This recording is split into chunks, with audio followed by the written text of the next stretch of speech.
Do you know yourself as well as you know your partner? If I ask you what your favorite movie is, you'll be like, I need to think about it first. Stop. Because if I were to ask you, what's your partner's favorite movie? You'll be like Jurassic Park. So why don't you know yourself that way?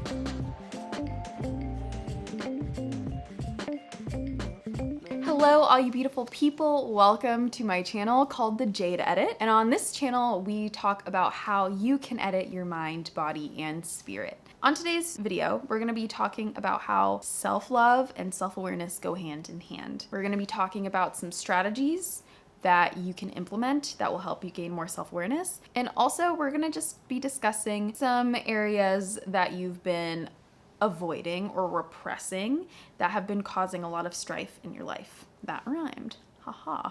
So go ahead and grab yourself a little cup of coffee or a big cup of coffee, a cup of tea, maybe a little mocktail situation. That's what I have right here. This is a Celsius. I know, don't come for me. Don't come for me. I have self-awareness about Celsius. I'm just gonna not apply any of the tools that we learned today when it comes to Celsius.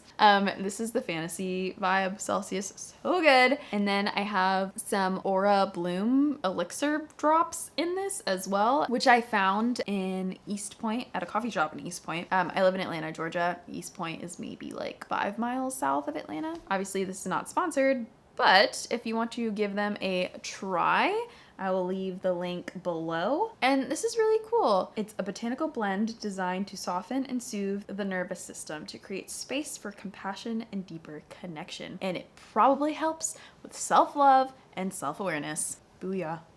Self-awareness is tough. I want to start off this video talking about this thing called the ostrich theory. And I learned about the ostrich theory through Tori Dunlap. I was reading her book, The Financial Feminist. Highly recommend you check it out. I'll leave a link down below for that too if you want to get the book.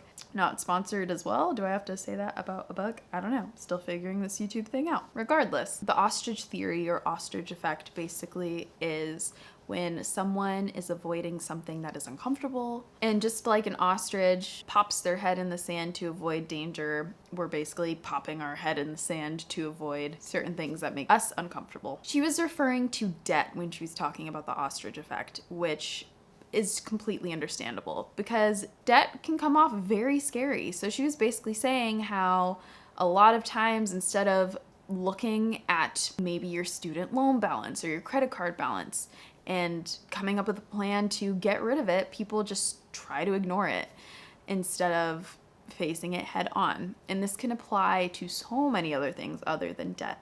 Obviously, it can be maybe you've been avoiding talking to your boss about something serious at work.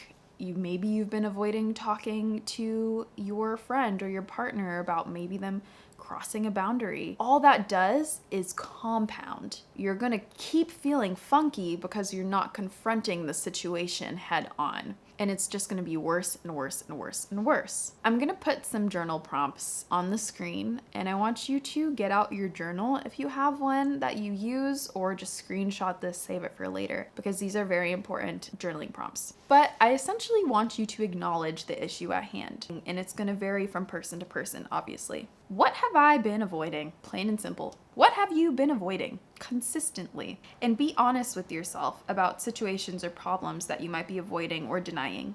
And again, self-awareness is uncomfortable, but self-awareness brings self-love. You're coming clean to yourself. Even though right now in the moment it might feel weird, you'll appreciate it later. Next, I want you to recognize when the ostrich effect is happening. So when are you feeling that like ickiness or denial, and how do you kind of disregard it? So maybe your boss comes up to you and talks to you, and again, you have that thing on your heart. You're like, I need to talk to my boss about this. And your boss is like, hey, good morning. And then you're like, good morning. How are you doing? I hope you had a great day, blah, blah, blah, blah. And maybe you just mask how you really feel with that false happiness. That's an example, but try and recognize when this is happening, when that denial or avoidance comes into play. Next, I really want you to see how you can confront these things directly. Again, maybe it's going up to a person and finally having that conversation with them, or maybe it's coming up with a plan to pay off your debt. So take time to map out how you're going to go about confronting whatever you've been avoiding. There's that saying, you have to acknowledge the ghost for the ghost to go away. So you have to acknowledge these things you've been avoiding in order for them to go away. Because obviously, we want the thing to go away. Be kind to yourself as you work through these difficult emotions. Be kind to yourself as you realize what you've been avoiding. Don't be upset that you've been avoiding this for so long and then you're finally working through it. I want you to be proud of yourself for finally confronting this ostrich effect, because that will bring so much more self-awareness. And make sure you go to your trusted family members or trusted friends. You can talk this out with them. People that can offer encouragement and support are so important, and we need those people in our lives. So definitely don't keep the burden all to yourself. If you have someone that's very trustworthy, someone that you can tell essentially anything to, definitely go to that person and tell them what you've been avoiding. I'm sure they can give you some wonderful advice that pertains to you because they know you. And again, I'm very proud of you for sitting down, writing out what you've been avoiding, because that's the first step into getting rid of the thing. So understanding the ostrich effect is so vital in your self-awareness journey, and you really sitting with yourself and really coming to terms with stuff, that is just amazing for your self-love, because you're taking accountability. You love yourself enough to really get rid of the icky things that you've been avoiding. The ostrich effect. What a concept. The next thing we're going to talk about is relationships. I just want to ask a question. Do you know yourself as well as you know your partner? Because I know for a fact, for some of you, if I ask you what your favorite movie is, you'll be like, I need to think about it first for a little bit before I answer. It's like every movie escapes me. Stop.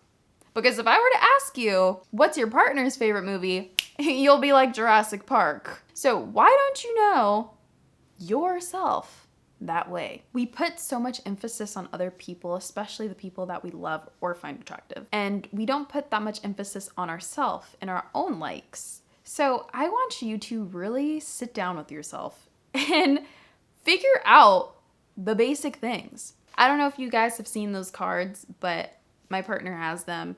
They're like the couples we're not really strangers cards. So literally you'll take a card and then you'll be like, what's your favorite food? And they answer, you answer. It's a cute dating game. Regardless, I want you to do that with yourself. What is your favorite food? I don't want to hear any, oh, that's such a hard question. You know, there's so many different foods. And then I'm like, oh, what's your partner's favorite food? And you're like, oh, they love hot wings. Girl, no. I want you to date yourself. You're more important than the person you're dating. Sorry, you spend the most time with yourself. So you should know yourself as well, if not better, than the person you're dating. I make candles, and this candle that I have here, conveniently, is my I Am Love and Light candle. So what's awesome is when you purchase one of these candles, you get a self-love worksheet that you can work through. One of the prompts in the worksheet is write a love letter to yourself. And that's a hard thing to do because we're taught not to love ourselves. We're taught that loving yourself is being full of yourself, and we don't want to be full of ourselves because that's not right. I'm sure you've heard this 1,000 times. You cannot pour from an empty cup. You have to fill your cup up first. You need to love yourself first before you can love anyone else. So I want you to date yourself. All the questions you asked on your first date to your partner, ask them to yourself. If you could travel anywhere, where would you travel? What's your favorite movie? What's your favorite color? The simple things. Because as much as you love your partner, you need to love yourself even more because you are with yourself 24/7.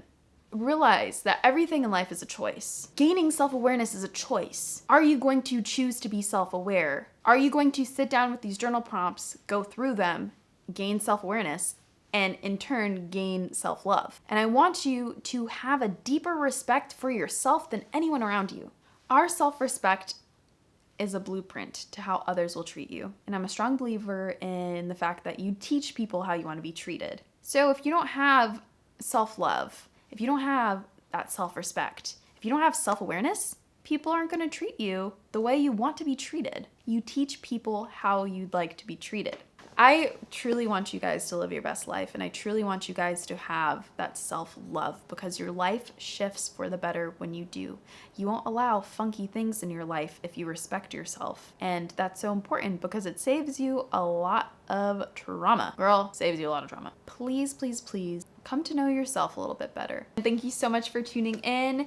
If you liked this video, subscribe.